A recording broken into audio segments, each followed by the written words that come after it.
All right, good evening once again, everybody. This is Sam Orm. I'm excited about sharing a couple of things with you tonight in a series that we've been doing now for about eight. This is the eighth of 10 segments, and I'm really excited about this topic because, it talks about how to control debt. So many things are going on financially, so many things are going on around the world economically that I think we need to, when we're talking about controlling our lives, we need to get back to a point where we, really put finances and things of that nature back at the forefront of what it means to control your life. Personally, I got involved in business many years ago now, and I really, I was a career student prior to getting into business, but somebody shared with me some business concepts I really wasn't privy to prior. But once I understood what business was all about, it really changed my life. And as a matter of fact, it changed the lives of so many people around the world just because we had a platform to teach certain principles of wealth, to teach certain principles of how you control your life through finances and other things. And over the years, I've been blessed to have achieved a lot of success. And I say that humbly because I want to be able to, I want all of you to understand where you are today moving forward with your life, with your career. How is it that you're going to control your lives and your future? As I mentioned to you, right now we're at the tail end of a campaign called I Control My Life. One of the things that I wanted to do for 2017 is for everybody that really wanted to do some great things moving forward is to position them to kind of have some type of control of what it is that they do on a daily basis, how they can control their lives, the people around them, how they can even affect generations yet unborn. So I put together this 10-segment series, and we've been going through this, and I got to tell you, between myself and some of the other leaders who have stepped up, Mr. Mira Akbar did a fabulous job this past Sunday talking about healthy living. I learned a lot of things that I really didn't know about health and the GMOs and a lot of the other things that she talked about. It really was intense, and I've learned a lot from that series. And Mr. Stanley Doucette, he's done a couple of series now, a couple of segments, I should say, in terms of, living authentically and being a servant and things of that nature. But if you're looking at your screen, these are the 10 components of controlling your life. And today, as I mentioned, I'm going to talk about the 8th of 10. And we have two more to go. And then not only will we be teaching these things, we're going to actually be living it. But it's critical that you understand this particular segment. And I tend to talk fast, but tonight I'm going to slow certain parts down because I think this goes to the root of what we need to do in order to control our lives. So we're going to talk about debt. The first thing we need to do is to identify what is debt. A lot of people are not even familiar with what is debt. Well, debt is basically being financially overextended. Okay, Citibank says it. They say there's about 5 to 7 million Americans who are financially overextended. Personally, I think it's even more than that. 5 to 7 million people who are overextended. That means you're in debt. But then when you look at the other segment of people who may not necessarily be overextended, but may not be living in abundance either, that may be the largest segment of individuals throughout America. And this is something where when you're talking about a quality of life, you have to be able to balance this thing called debt and credit and business and all of those things. So it's critical that you understand what debt is. And I'm going to talk to you and explain that to you in a little more detail as the night progresses.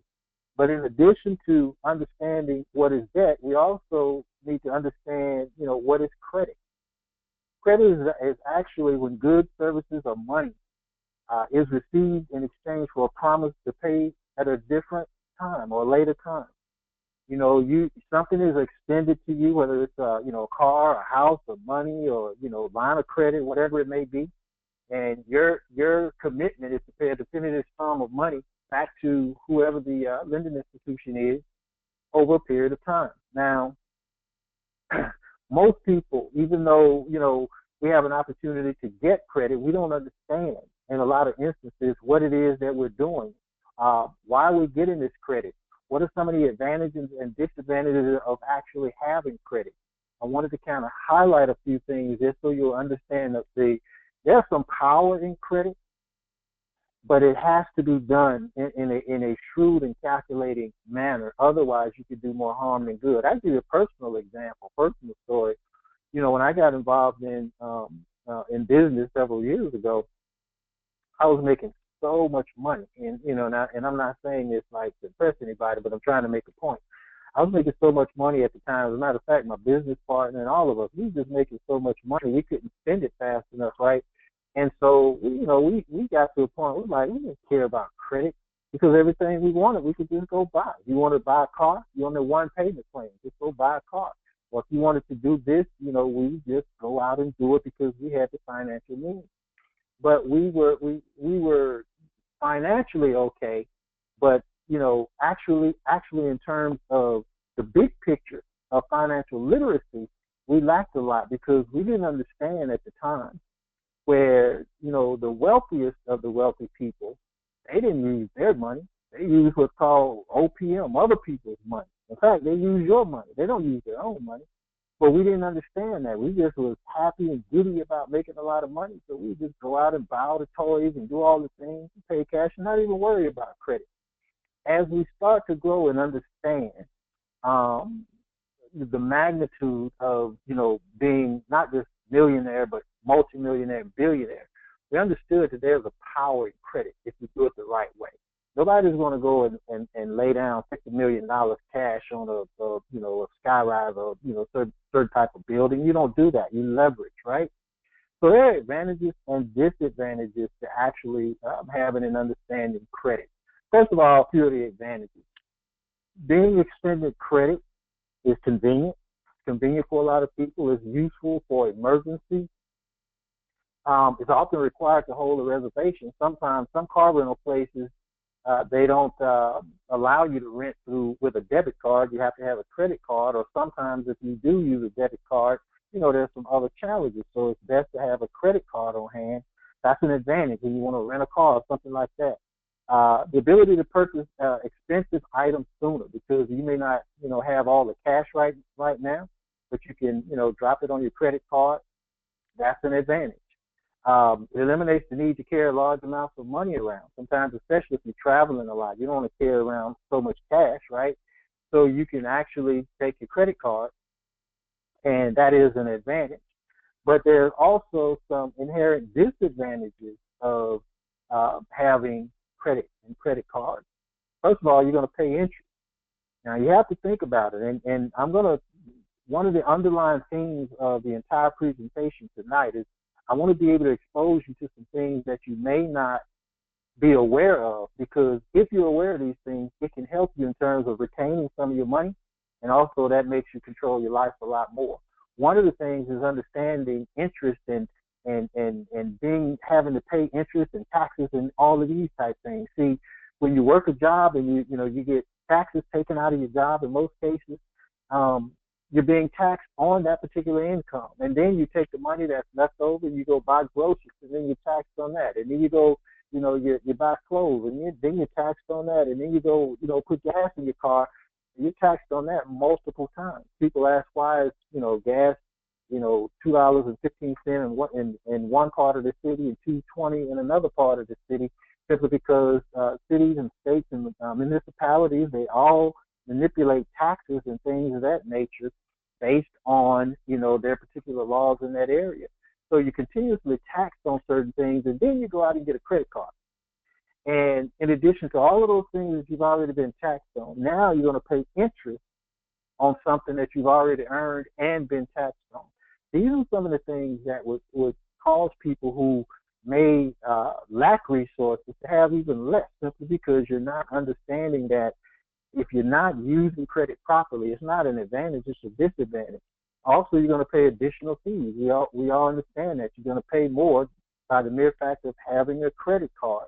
There's a temptation to overspend because, a lot of people, we look at it like free money. It's not free money. It's something that has to be paid back, or there's some repercussions. A lot of people over this past holiday season, they took their credit card out and they milked it for everything it was worth. Well, now it's almost 30 days later, and those bills are, credit card statements are starting to come in now. And now the reality is going to hit you that you have overspent. If you don't pay it on time, there are additional fees and late fees and surcharges and junk fees and all this other kind of stuff, and you're going to pay interest. So all of these things you have to be aware of in terms of there being disadvantages to credit. Of course, it can cause large amounts of debt because all of these things that I'm talking about now, they start to accumulate. Identity theft because you're continuously putting information out there. So there are a lot of disadvantages to it. But as we move forward with controlling our lives tonight, a couple of weeks in Birmingham and beyond, we want to start to instill some principles in all of you where you really understand how to take advantage of the system so that it benefits you and your family. There is a system in place, and that system wasn't designed for everybody to thrive. It was designed for certain people or groups of families or whatever to thrive. But if you know that, then you can still circumvent all of all of that stuff and thrive at a high level if you understand what's going on. One of the things that you really need to understand is your FICO score. This is a rhetorical question because you can't answer it, but how many of you are familiar with the FICO score or even know what a FICO score is? A lot of people don't even know, but basically, well, let me just put it, took a lot of time putting these slides together, so I may as well show you guys, right? What is a credit score or a FICO score? Okay, a couple of things I wanted to highlight. There's a lot of things that's involved with the FICO score, but one of the things is it's a prediction of how likely you are to pay your bills. People have come together and decided this particular formula determines how likely you are to pay your bills. Okay, it's also a number. It ranges between 300 and 850. There are a couple of variations, but technically about between 300 and 850, derived from many different factors, and based on where you are between that 300 figure and that 850 figure, that will determine what type of credit is extended to you, but also what type of rates, interest rates, are extended to you as well. And then a third factor or component of FICO score. It's actually a number that drives the approval of credit extension. I just talked about that. And the interest rate that you're going to pay on that extension. So these are some of the things that's important to understand about your FICO score. Now, let me get sidetracked just a little bit from my slides because I think I need to kind of educate a couple people. I said a couple people, just put this out there so you'll really understand what you're dealing with. Because again, I'm a proponent of understanding. I believe if you understand what you're dealing with, I always believe in just kind of sharing to someone's intellect. Then it's up to you to kind of, make some decisions on information. So, in other words, how can I put it? I'm kind of being a little cautious because I know I'm recording this. But bottom line is this: when you have information, you have power. And if you understand things that are being done to you and around you and for you and about you and all these other things, then that's okay so long as you understand, if you have a level playing field by having the information. For example, just again, getting sidetracked, but anybody know what FICO is? What is the actual acronym for FICO? It's really Fair Isaac Company. Okay, that's F, Fair, I, Isaac, CO for company. Now, that was the original acronym for FICO, Fair Isaac Company, FICO. Interestingly enough, a lot of people, as soon as they hear the word fair, and then they start with all of these conceptions or preconceived notions about what this FICO deal means. But let me just tell you, what Fair and Isaac is, those are two gentlemen. One by the name of William Fair, one by the name of Earl Isaac. Two guys that came together and they created a company, the William Fair, Earl Isaac Company. They put together a company and they came up with some calculations about how your life should be dictated. Oh, Lord, that's just funny to me. William Fair, Earl Isaac created a company. That's what FICO is, a Fair Isaac Company. That's interesting, right? That was created, I think, in about 1955, 1956 with these two gentlemen. But here's the thing. Just like we do, typically in America, we took that company, their company, the William Fair and Earl Isaac FICO company. That company went public about the mid-80s, 85, 86, okay? So that now it's a publicly traded company. It's a company, see my air quotes, right? 2003, they changed the name from, FICO in terms of FI Company to FI Corporation. So I think that was about 2003. So now you're talking about the Fair Isaac, still CO, but corporation. Okay, FICO, William Fair, Earl Isaac Corporation. That was about 2003. 2009, because by this time everybody's starting to ask questions and what's really going on. This is not government. This is a business. This is a company two guys started that's dictating my future. How dare you? So what do? In 2009, they just basically dropped all of that and just called it FICO scores. And so what people are buying into now is the fact that the federal government or the powers that be, they have created this system of FICO scores, and they're going to tell us the best way to get or give credit. Well, it's still a company. And my thing is knowing that and knowing the information and which is why I wanted to put this particular segment together tonight and even teach it myself. I didn't even want any of my partners or peers to teach this because I want people to understand. And, it gets deep when you're talking about controlling your life. There are a lot of components to controlling your life. And, whether or not you participate fully in everything that we do, these are things that you need to know. These are things that you absolutely must know in order to thrive and, again, to control your life. So anyway, getting back to my slide, sorry for digressing. So when you're talking about the FICO scoring model, okay, there's about 20, 25 different factors in terms of saying whether or not you're qualified to receive a certain score, which will give you a certain amount of credit or interest, as I mentioned earlier. First of all, how you pay your bills, that's about 35% of your FICO score. So in other words, if you're looking to get your FICO score better, pay your bills. Okay? How you pay your bills is really going to determine it. Okay? That's 35%.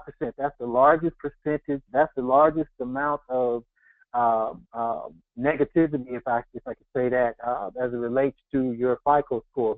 Shortly behind that is the amount of money that you owe and the amount of available credit. I'm going to talk to you about credit utilization in a second, and that'll kind of clarify that. But 30% of your FICO score is the amount of money you owe and the amount of available credit. So you're looking at just two of those pieces right there. That's 65%. So then you add on top of that the length of your credit history. That's about 15% of your score. Your mix of credit and new credit applications, that doesn't count a lot because they really look more so towards the history and how you pay as opposed to how many new things that you have on there. So it takes the time to build. So anyway, these are some key factors in your FICO score. Some of you already know this, but some of the basic guidelines for interpreting your credit score, if you have anywhere between, 620 and below, you're considered to have poor credit. Okay?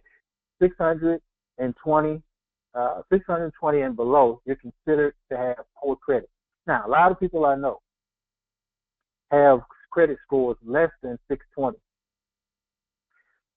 So we have to work on this. When we talk about controlling our lives and putting these 10 components together, I know a lot of people have been invited to these calls, and we're going to continue to, preach the message of controlling your life. But these things are important to know because if you're walking around with a 200 credit score, 300 credit score, 500 credit score, whatever it is, you need some help in terms of getting that thing up.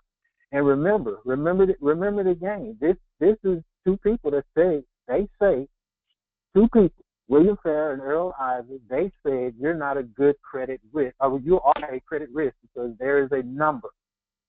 619, you bad. 621, you fair. Are you kidding me? But anyway, it is what it is, all right? So you have to understand that. Anywhere from 621 to 690 is fair credit. 691 to 720, good credit. You get the point. Anything below 620 is bad. Perfect credit or nearly perfect credit is 800 and above.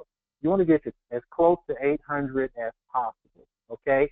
And when we're talking about 10, 10, 25, 55, the objective of that, I'm going to talk about it at the end of this presentation, but the objective of that is to help you get to as close to 800 as possible, because this range of credit scores will determine,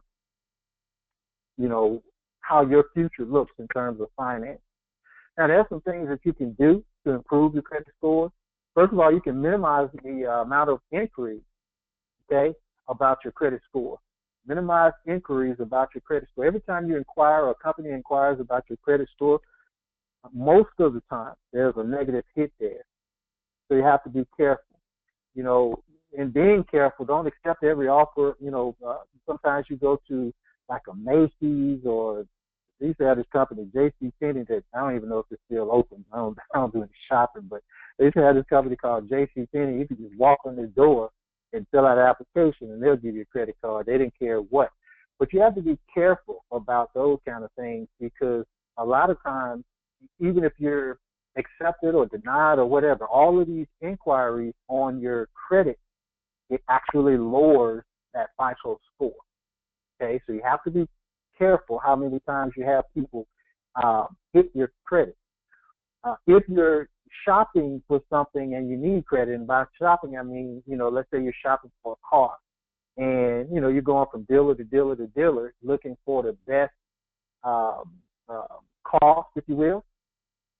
What I would suggest, and this doesn't work all the time, this is just an opinion. Don't quote me on this being 100% accurate, but what I would suggest is, get a current printout of your credit report.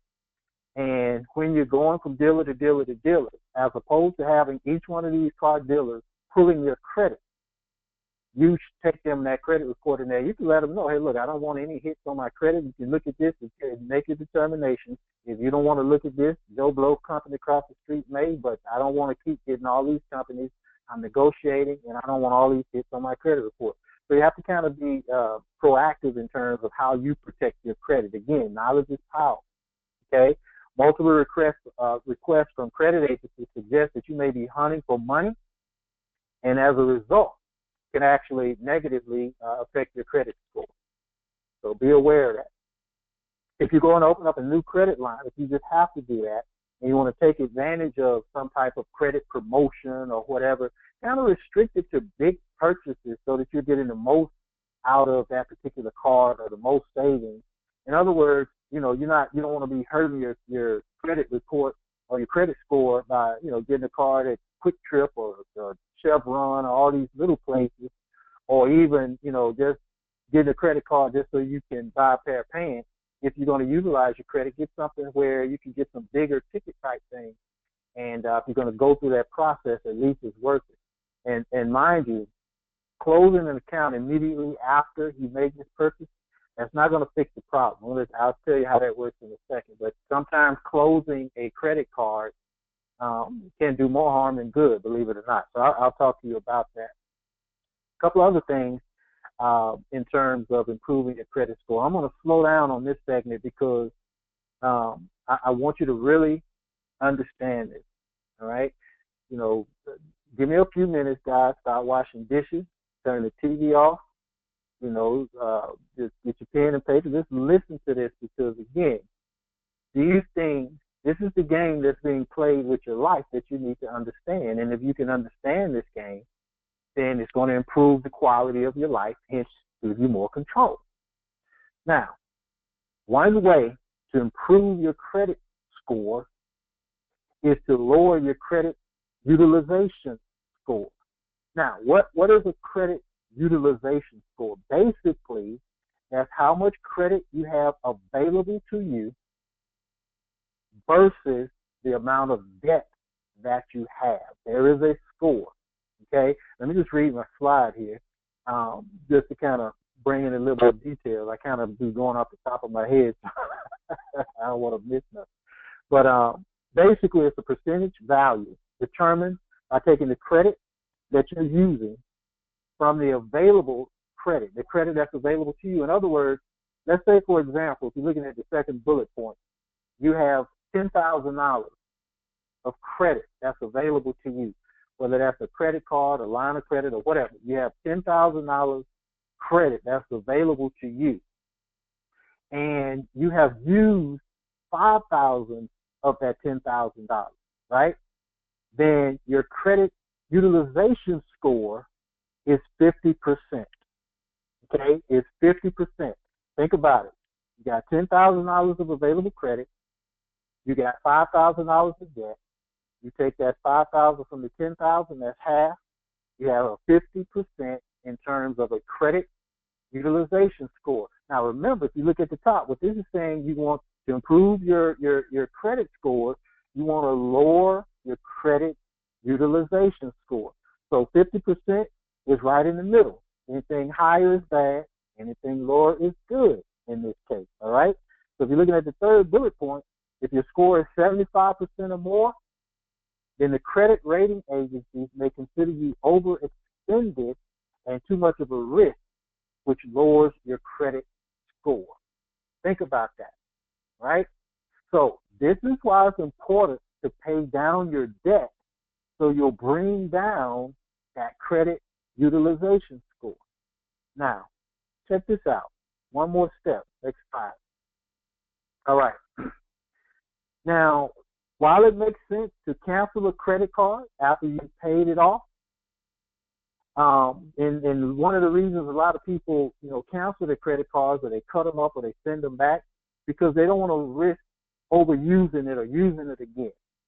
But you have to think about this. Sometimes it may not be helpful for your credit score to close that credit card out, or to cut it up and send it back, or whatever the case may be. Let's take a look at the same example I just gave you about your credit utilization score. This blows me away every time I think about it. But if you have $10,000 in credit, okay, let's use the same example we just used. You have $10,000. Look at this middle section. I don't know if you can see my mouse or not, but look at this middle section. If you have, just like I just said, $10,000 in available credit, and you have $5,000 in debt, like I said, you have 50% still available. That means you have a 50% utilization score.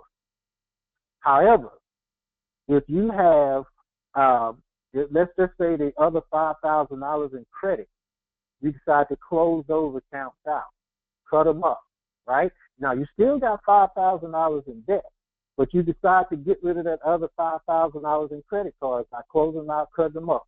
Guess what happens? Your credit now, your available credit is no longer $10,000, it's $5,000. Why? Because you cut up those other $5,000 in credit cards. So your available credit is $5,000. Your debt is still $5,000, which means your utilization score is now at 100%, which means nobody ain't lending you anything, right? Nothing, because you're maxed out as far as they're concerned. But now think about how twisted that is. You're thinking you're doing a good thing by getting rid of this $5,000 in credit cards, because you don't need them, you don't use them, so you're gonna cut them up, you're gonna send them back, you're gonna throw them away, whatever, right? But you've taken that available credit and you shrunk it down, and now your debt may be equal or even surpass what you previously had. You're not going to get anything. So the solution to that, you have to be disciplined. You don't necessarily have to close out those cards. Just don't use them. Put them up. Discipline yourself. You may need them in the future, but you have to understand this game that William Fair and Earl Isaac are playing. And like I said at the top of the presentation, but if you understand the game, then you can circumvent it. You understand, you can look at this thing and say, oh, okay, I see what I need to do. And I encourage every single person to become educated on your own personal and business financial situation, simply because it's now, the onus is being put on us now in terms of how we move forward with our life. The real president said last night, going forward, we have to start taking control of our lives. I'm using the word control, but I'm paraphrasing. But basically, we have to take control. Otherwise, we're going to be subjected to whatever else give us. And I agree with the real president. That's exactly what needs to happen. We have to take control of our lives. Okay? So understanding these things, your FICO score and all this other stuff, that's going to give you power because it gives you leverage. And nobody, the law can work for you as well as anybody else, but only if you know what they are. If you don't know them, that's just why we remain in the dark in so many areas. Okay? I hope that makes sense. I hope that little blurb makes sense because to me, of everything I'm saying, understanding that FICO score, why it's important, the utilization scores, why it's important, and being able to manage that debt. I think if you understand that, that'll give you a head start in terms of, controlling your finances, which will help you control your life. Now, some danger signs or signals that you may have too much debt is, it is a rhetorical question. But are you continually late in making your payments? Think about it. Are you near the limit of your credit card? Do you make minimum payments on your credit card balance? Do you find it difficult to save money? Do you have to use your savings account to pay current bills? Are you using a credit card because you don't have enough cash? So you have to kind of, my mom used to say this. I thought she coined this phrase, but I realized a lot of mamas coined this phrase, and it's robbing Peter to pay Paul, right? Some of you may have heard that before. Are you in that situation? Have you been denied credit? Do you use a credit line or cash advance from one credit card to make payments on another credit card? If you're doing some of these things, you got some issues. Here's one that, if you don't understand all that fancy debt talk, here's one thing that kind of will hit you hard. I know it hit me hard when I knew it was happening to me for the first time. And I've been telling people this for years. If you ever take the time and you're driving around, a couple of days ago, a few days ago, it was brutally cold in certain parts of the country, right? If you take the time to get out in the freezing cold to pump some gas and you don't fill up, you got a financial problem. You got a financial problem. Because who would get out in the cold, in the snow, in the sleet, freezing, pump some gas, and put in $10 or $5 or whatever?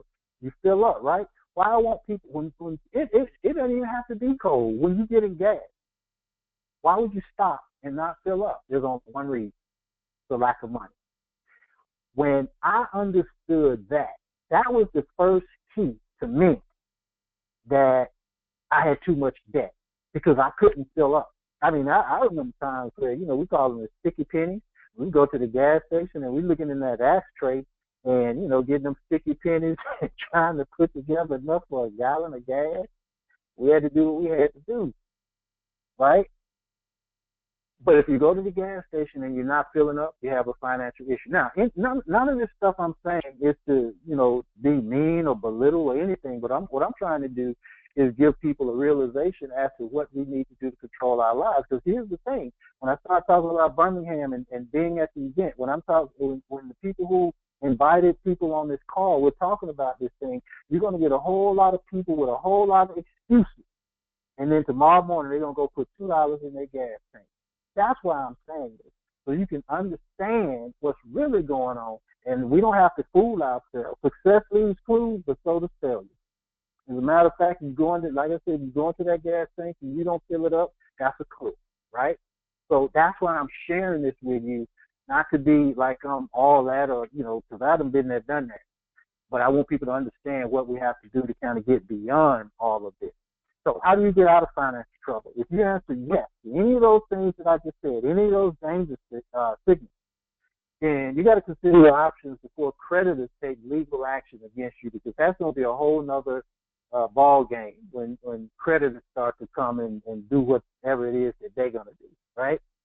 So whether you do it yourself or you seek help from professional credit counselors or whatever, your debt management plan, and we're going to talk about this all year, but your debt management plan for 2017 is going to be absolutely critical in controlling your life.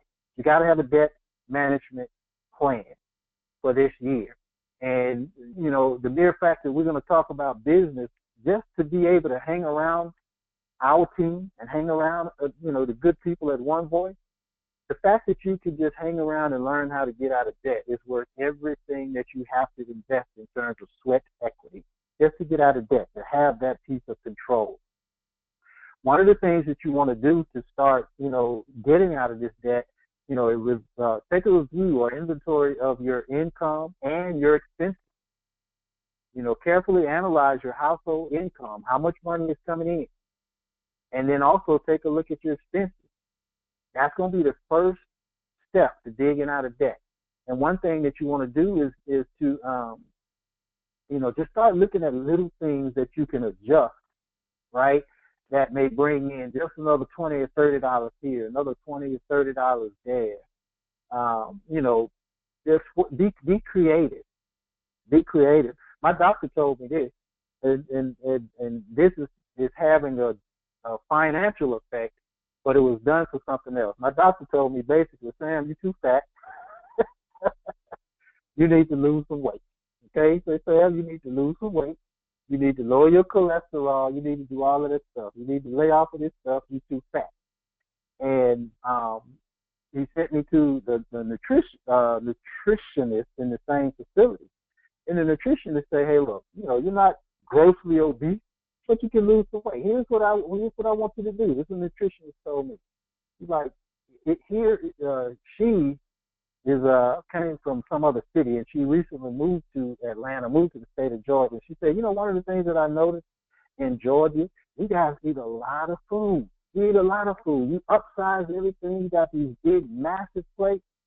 She said, Sam, here's what I want you to do.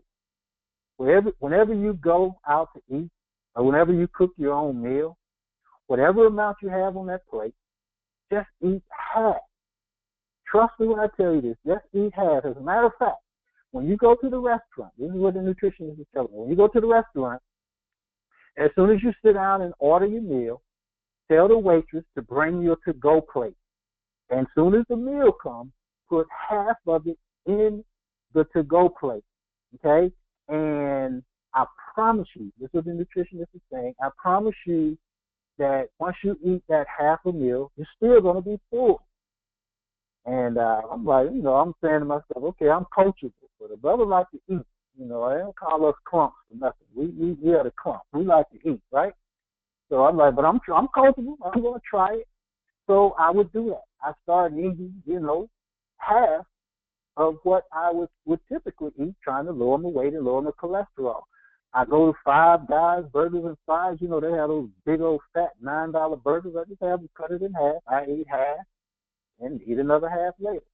Now, that was done for me losing weight and lowering my cholesterol. But there was an unintended consequence. And this is what I mean by being able to take just some little steps in your household to help increase your income. What I didn't realize is how much money I would save just by eating half of what I was, you know, typically eating, and I still was full. You know, now that restaurant that I went to, my nutritionist said, get that to-go box. Guess what I had for dinner? If I had the half for lunch, I had another half for dinner. I didn't have to go out, and I'm a bachelor. That's why I'm always talking about eating out. But I didn't have to, you know, go out and get something else to eat because I had a whole another half meal, if you will, because I was trying to lose weight. That big Five Guys Burgers and Fries burger, that other half, guess what? That's a whole nother meal. It saves so much money. As a matter of fact, just all things being equal, if you spend $200 a week in food, that would cut that down to $100 a week. These are some of the things that you can do in your household to kind of increase your income and reduce your debt. Okay? Now, determine who and how much you owe. These in terms of your creditors. You want to determine who and how much you owe. And then you want to kind of, you know, have a plan. I tell you guys this every week. I talk about the plan. I talk about the process. Have a plan of how you're going to reduce this debt. Write down the account numbers the balance that's owed, the monthly payments. These are to your creditors now. Any payment due amount, all of that stuff. If you're in collections, write it down. If they've taken some type of legal action against you, whether it's wage garnishment or repossession or pending repossession, all this stuff, write it down. Because what you want to do is start to attack this stuff. We'll do this in another training, but there are ways you can actually, give these creditors a call and work out some deals and all this stuff, because they don't want your garbage. They want your money. They don't want your garbage. They want your money. And so they'll work out and do some things here or there, but you have to have a plan on how to make that happen. A healthy financial picture should look like, having a monthly spending budget.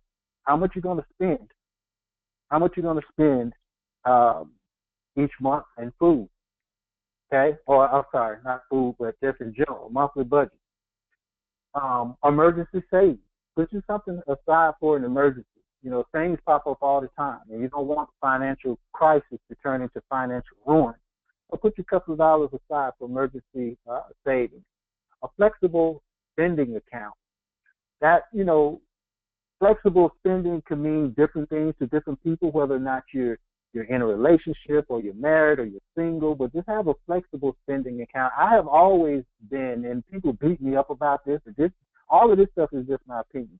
But I've always been of the opinion, especially with married couples, there should be his account, her account, and their account. Okay? Probably why I'm not married now. But I've always been of that opinion, because I'm the type person, look, I'll get you what you want, but I want to be able to get what I want. If I want to go do this, and I don't shop or anything like that. I care less about shopping. But if I want to go do this, I want to go do this. I don't want to be bugged about it. Look, I'm going to go do this. If your wife wants to go to the mall and buy shoes and do all of that kind of stuff, look, go do what you do. That's your account. Do what you got to do. Then I believe in having a joint account, a household account. Well, you all have to make your own determinations what flexible spending accounts mean to you. This is just my deal. Some people are different. But you get the point, right? You have to have a debt elimination plan. I just talked about that. Disability insurance. And be careful with disability insurance. There's some things out there that just kind of like gotcha insurances. But the disability insurance that I'm talking about is in the event that, you get sick or you're hospitalized for an extended period of time. A friend of mine is in the hospital now. He's been in the hospital since before Christmas. He's a band director. So he had been teaching music at the school since before the holidays. So he's been, if he doesn't have some type of disability insurance or whatever insurance you call, it's called when you're, not able to work for an extended period of time, you want to make sure you do that. Retirement savings plan. This is something that's very important. Have a will and a power of attorney. I cannot stress enough the importance of having a will and the power of attorney, because you never know what's going to happen. Things happen all the time. Some of y'all know, a good friend of mine recently passed away, Keon Carpenter. He played for the Falcons. Some of y'all met him with he spoke at one of our One Voice events. He was just working out, jogging, slipped and fell, bumped his head, went in a coma, passed away, 39 years old, 3 kids and a wife. Got up that morning jogging, never came home. You never know. Have your will, right? Get your power of attorney. Don't do it yesterday. Don't do it tomorrow. Do it today. Do it absolutely today. And especially black people, we cut up when folks die. I've seen some stuff. I've seen some stuff. I thank God for my two sisters, because, my mom passed in May. We didn't have any issues whatsoever. None. Zero. Because, first of all, we just raised that way. But even at that, you just want to have your stuff in order. You understand the power of that. Again, we're talking about control. So you want to take care of that. Get your will. Get your power of attorney. If you don't have your credit report, and you need to know, I'm telling you, you need to find out what's on your credit, so we can start this process of giving you control of your finances. Fair and Accurate Credit Transaction Act. I can't even hardly get that out of my mouth. I'm going to stop. I apologize, y'all. But anyway, there was an act, a law passed in 2003, basically saying that once a year, everybody can get a free credit report from the 3 credit bureaus once a year. I don't know if you guys do that or not, but I wanted to put that in here today so that if you haven't seen your credit report recently, you'll see this on the screen. It says annualcreditreport.com. Okay, go to annualcreditreport.com, or the number you see on your screen, 877-322-8228, and you can actually get once a year a free copy of your 3 Experian, TransUnion, and Equifax. You can get those 3 credit bureau reports free once a year. Okay, so if you haven't done it recently, go ahead and do it. Write that email, write that web address down, annualcreditreport.com, and you can go there and get a free credit report. Okay, and in fact, I really want y'all to do that. I'm gonna leave that up there for a second so you write it down. I want you to do that. Get your free credit report, annualcreditreport.com. Now, if you click somewhere and it asks you to pay, you're in the wrong place. So this is free. If it say anything other than free, I don't care if it say put your card in just to verify who you are. None of that. This is free. Okay, so if there's anything other than free, you're in the wrong place. Annualcreditreport.com. All right, so pull that credit report. See what's on there. Make sure that everything that's on there that belongs to you. And here's the thing, guys. When you start your debt management plan, you want to start taking that stuff off your credit report either by paying it or disputing it. There's some little things that I saw on my credit report. A $62, what was it? When I was in med school, right? We had our own little credit union. It's called MedCom. I don't even think they're in business anymore, but it's called MedCom. It's your own credit union for the medical students. I saw on my credit report $62 that I owed MedCom that's not in business any longer, and that was from the 90s. I'm like, Sam, are you serious? I don't even remember what it was for. It was $62. I probably closed the account and owed it. I don't know what it was, but $62. Do you know how much that $62 can affect your credit report? And it's been on there since the 90s. I don't understand that either. But it was there. Check your credit report, and then what you want to start doing, find the least amount that's on there and start paying it off. That $62 bill on there, or that $20 this, or that $30 that. And everything else, dispute it. Dispute it. Even if it's legitimate, dispute it. Because again, a third lesson, another training will be some point in the future. It shouldn't even be on there anyway. If they didn't send you a certified letter before they put it on your credit report, they did it illegally. So it shouldn't be on there. That's why they can take it off so easily. But I'll talk to you about that another day, another time. Get that credit report and find out what's on there. Start paying those things from the smallest to the biggest. The last 2 things you should have on your credit report to pay off is your house and your car. Okay? And then we're going to talk to you about how to make money to get those things done. So get a copy of that credit report. Go ahead and do that right away. Now, I'm going to close out by talking to you about why this whole thing is important. 10, 10, 25, 55. What this is a formula that I have used for as long as I can remember in terms of managing debt and being able to live within your means. Okay? If you're looking at this graph, here's what the 10, 10, 25, 55 are percentages. Okay? So, out of every dollar you make, your first 10% should go to tithe, or if you don't tithe, there's worship, or whatever it is that you do. But tithe, your first 10%, that's where that should go. Okay, your first 10%, however you worship, that's where that should go. That's 10%. That second 10, pay yourself. Guys, I cannot stress enough how important it is to pay yourself. 10%. I can't stress enough how important it is to pay yourself. because none of this stuff matters if you don't have clarity of mind, if you're not happy, if you're just stressed out and all this other kind of stuff. Pay yourself. So when I say pay yourself, do something with 10% that's going to make you happy. If you made $100 this week, right? But just hypothetically, if you made $100 this week, you're going to pay $10 for your tithes.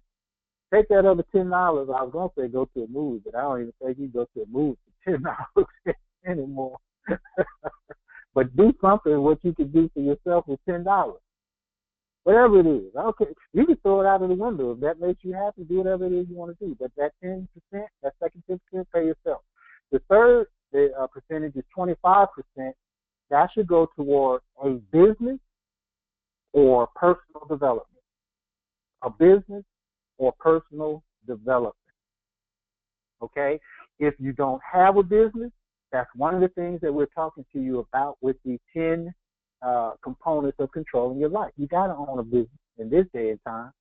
So 25% of your income should be going towards a business, or if you already have a business, personal development, the takes, the tools, things of that nature. And then the 55% is your debt.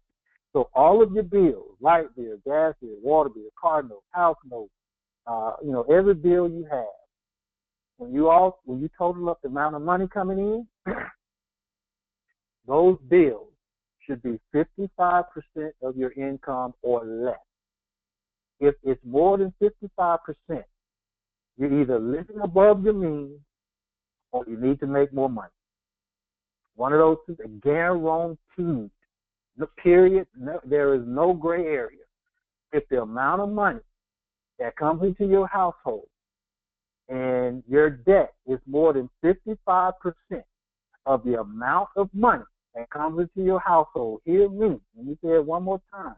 If your debt is more than 55% of the amount of money that's coming into your household, only two things that need to happen. One or two things. Either you're living above your means or you need to make more money. Period. You've got to understand that. If you're driving up to the projects in a whatever you get, Lamborghini or whatever, and you can't even pay for the house for it, you put that within your 55%. I remember when I first started making money, and one of my friends, I never forget this, I always tell this story, I never forget this, he came over my house, he playing video games and tripping, and, he was like, Sam, if you're a millionaire, why are you still living in this house? And I had to let him know. I said, bro, I'm a millionaire because I'm still living in this house. In other words, you can't live beyond your means to satisfy somebody else. You can't do that. You have to stay within this formula. And I promise you guys, if you do this, you're talking about not only making money, but keeping the money that you make. There are certain things I want right now, but I can't get them. You know why? Because it doesn't fall into the 10% to save myself. I got to make more money to get that Gulfstream 5 airplane. I got to make more money. It's critical. So in keeping God first in all that you do, pay your tithes, participate in worship, whatever it is, to give that first 10% there. The second 10%, pay yourself, and it's got to be in this order. The third, the 25% towards your business or personal development. That 55% goes towards your debt.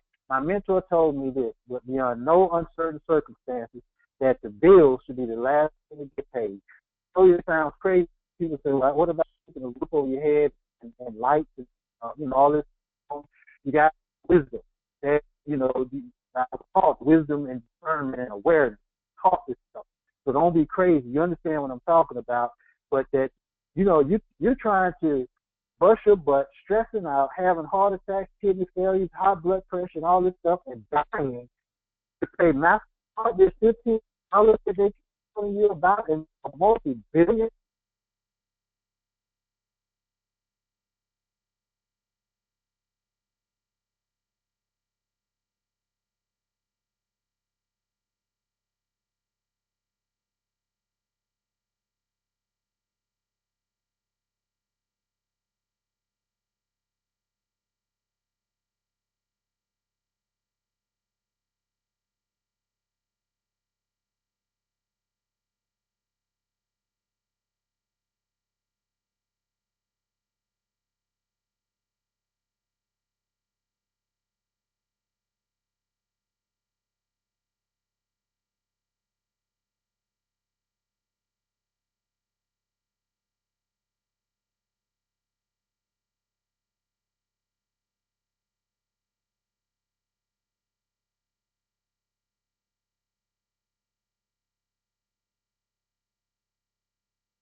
All right, guys, I'm back.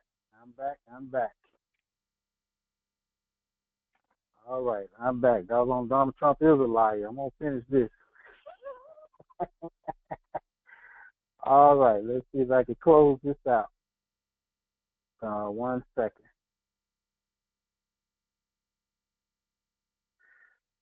All right, so just to make sure you guys are still there, if you'll click the raise your hand button, just raise it and lower it. That'll let me know you can hear me. All right, good. We're back. I only got a couple more minutes, maybe a couple more slides, but you know how it is. Every time you know, getting everything getting good, then there's something always happens. But anyway, so I don't know where I was, but bottom line is, guys, the 10, 10, 25, 55 is critical. Just understanding how to live within your means. Taking it one more step. This is an example of living within your means. Okay, this is an example. And I gave you just a small example, but just look at these, understand these stair steps. First of all, if you're looking at your paycheck now, let's just say you make $1,000 a week. Okay, and I just did this for round numbers, just for math. $1,000 a week. 10%, again, your tithes or your worship. That's $100. $100 to yourself. Go buy you a pair of shoes, or take yourself to dinner, or whatever the case may be. $100 to yourself. $250 should go towards your business. This is every week, guys. This is every week, every paycheck. Whatever your paycheck is, every paycheck, this is how this is supposed to work. Every paycheck, this is how this is supposed to work. And then $550 in your bills every week. So if you talk about a month, you can just multiply all these numbers by a month, by 4. You can play with the numbers. You know what you make, but the point is 10% tithe, 10% yourself, 25% towards your business, and 55% towards your debt. You're going to come to a point where somebody's going to talk to you about getting involved in our business. It's only going to cost you a couple of $100. Well, that 25% should be going towards you paying a couple of $100 to get into business for yourself. Okay, so that's absolutely critical. So, hey guys, I hope everything that I said tonight, everything that I shared tonight, I hope it made sense to you. I'm really working hard to try to just help people, not to push our agenda of our company or my agenda. No, this is about us as people. We're doing this, myself, Mr. Samir Akbar, Mr. Stanley Doucette. We've done these calls not out of any type of personal agenda, but really, truly to be a blessing to somebody else. And you hear some of the things that they talked about in terms of being a servant, Mr. Doucette talked about, and all the things that Ms. Akbar talked about. And I like hearing, I wanted other people to participate because I want to hear varying views. I don't want it to just be from my standpoint. So when Ms. Akbar talked about certain things, I'm like, dang, I don't want to do that, but she's making a whole lot of sense, right? That's what these calls are about. We have one more call and one big meeting. The final call, and in my world, the Omega is always the Alpha. So we say the best for last in terms of keeping God first in everything that we do. We have to keep God first in everything that we do. And there's a gentleman. Some of you met him. Some of you may not have met him, but I could not think of anybody better to share this message of keeping God first than the gentleman that's going to share this message with you on this upcoming Sunday, January the 15th at 7 p.m. Eastern Standard Time. That's none other than Pastor Jeffrey Landrum. He's a pastor at Changing Faces Ministry, and he's a friend of the family, friend of the company, a great, great guy. If you want to understand why it's important to keep God first, you want to get on this call Sunday, but not just by yourself. You want to get on this call, and you want to bring some people with you. Okay? You want to get some people on this call to hear the importance of keeping God first. This has nothing to do with business. It has nothing to do with health. It has nothing to do with service. It has nothing to do with living authentic, but it has everything to do with all of those things, right? Keeping God first. If you haven't registered, go register. OneVoiceWorldwide.com/events. Go to the calendar and register. You want to get online early to hear Pastor Landrum share this message. That's going to be the final the final webinar message before we actually assemble in Birmingham because it's time to make some money. We got to make some money, make some money, make some money. The first and foremost, like we said, keeping God first. Yes, we got to do that. We got to be a servant. You know, we got to live healthy. We got to mentor people. We got to get rid of debt. We got to each one teach one. We got to do all of those things. So we're in an economic society where we got to make some money in order to control your life. Remember, we're still talking about controlling your life. We got to make some money. Then we got to make some money. Then we got to make some money. And ultimately, those of us who are doing it what's right because it's right, we're just making this money to give it away. So here's the deal. I Control My Life, the finale training is going to be held in Birmingham, Alabama. For the leaders, we're going to be there Friday, the 20th at 6 p.m. But the main event is going to be Saturday, the 21st, starting at 10 a.m. Okay, Saturday, the 21st of January, Birmingham, Alabama. It's going to be at the North Birmingham Library. You absolutely want to get there by plane, train, automobile. If you don't have any of those, start skipping right now. But you want to be in Birmingham because this is going to be the 10th of the 10 components of controlling your life. We're going to put all of these things together and really have an incredible, incredible, incredible 2017. But we need your participation. Bring some people with you. I heard Jefferson Chandler say this last night, and I think it was brilliant. He created some tickets. So he gave everybody a ticket or 2 or 3 tickets and said, look, bring some people with you. Here's your ticket. Don't come on here. Because we're going to make some things happen. We're going to make some magic happen. You know, come suited and booted. It doesn't cost you. It's a free event, but just come suited and booted. But more and more importantly, come with an open mind to get ready to change your life forever. So, guys, with that, you know, this is going to conclude the presentation. I'm about 4 minutes over, but I really appreciate everybody's time. Let me check the questions. I do see one question. I'm sorry. Just make sure real quick. But I appreciate everybody's time. Let me see what this question is. Oh, okay. Good question. It says, if your debt is more than 55%, which part do you borrow from? You don't actually borrow from any one of those components. What you do is you have to, that's why it's important to increase your income. So you have to make more money. So if your debt is more than 55%, then what you have to do with that 25%, you have to now, that's where investments come into play. That's where, you know, building your one voice business comes into play. In other words, you have to make more money. You never change that formula other than adding more money to it. Okay? That's a great, great question. I appreciate you asking that. All right. I heard I see a couple people say the sound went out. So that was the only question. So thanks, guys. I really appreciate it. I've enjoyed these calls. And like I said, we're going to assemble next couple of weeks in Birmingham. Make sure you're on Mr. Landry's call Sunday with that. God bless each and every one of you, and have a great evening.